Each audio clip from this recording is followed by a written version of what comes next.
Karimnagar municipal కార్పొరేషన్లో ఓటర్లను ప్రలోభపరుస్తూ డబ్బులు పంచుతున్నారనే సమాచారం మేరకు కరీంనగర్ కిసాన్ నగర్లో పోలీసులు తనిఖీలు నిర్వహించారు.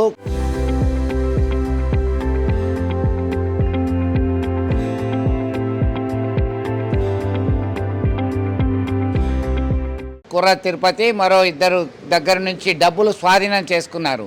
వారిని పోలీస్ జేబులో తరలించే ప్రయత్నం చేస్తుండగా స్థానిక ఎమ్మెల్యే గంగుల కమలాకర్ వారిని జేబు నుంచి దించేసి ధర్నాకు ఉపక్రమించడం జరిగింది.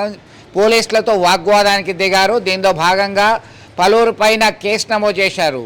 దాదాపు 8 మంది పైన ఎన్నికల కోడ్ను ఉల్లంఘించారనే ఆరోపణలతో పోలీసులు కేసు నమోదు చేశారు. దీంతో అండర్ సెక్షన్ 45,000 రూపాయలు అలాగే ఇతరుల మీద రెచ్చగొట్టే వ్యాఖ్యలు చేస్తున్నారనేటువంటి ఆరోపణలు వచ్చినటువంటి నేపథ్యంలో ఇవన్నీ కూడా సంచలనంగా మారింది. దీనిలో భాగంగా గంగుల కమలాకర్తో పాటు కుర్ర తిరుపతి, ఎడ్ల అశోక్, అమరగొండ అశోక్, ఎడ్ల సరిత, పెరుక మంజుల, బెజ్గా మధులను బాధ్యులను చేశారు. మొత్తం 8 మందిపై కేసు నమోదు చేశారు. Crime number 53/2025 under section 173, 221, 223, 126/2 red with 3(5) BNS act section 171 ఇట్లా పలు సెక్షన్ల ప్రకారం కేసు నమోదు చేసినట్టు 3 టౌన్ సిఐ నోట్లో తెలపడం జరిగింది. దీనిలో భాగంగా ఖచ్చితంగా చర్యలు తీసుకుంటాం. Violation of code of conduct అనేది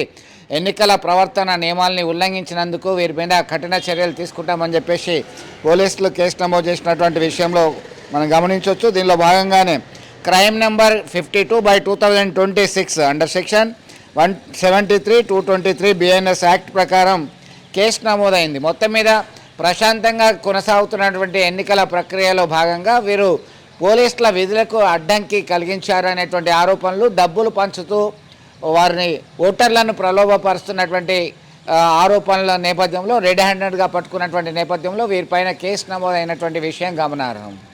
వీడియో జర్నలిస్ట్ సుమంత్తో కలిసి చంద్రశేఖర్, RTV, కరీంనగర్ నుండి. చరిత్ర సృష్టించినోడు ఇప్పుడు ఆ చరిత్రని తిరగరాయబోతున్నాడు. అబద్ధాల గోడల్ని బద్దలు కొట్టి నిజాలను రాగా మీ ముందుంచబోతున్నాడు. నిజమైన వార్తల కోసం వెంటనే డౌన్లోడ్ చేసుకోండి రా యాప్ని.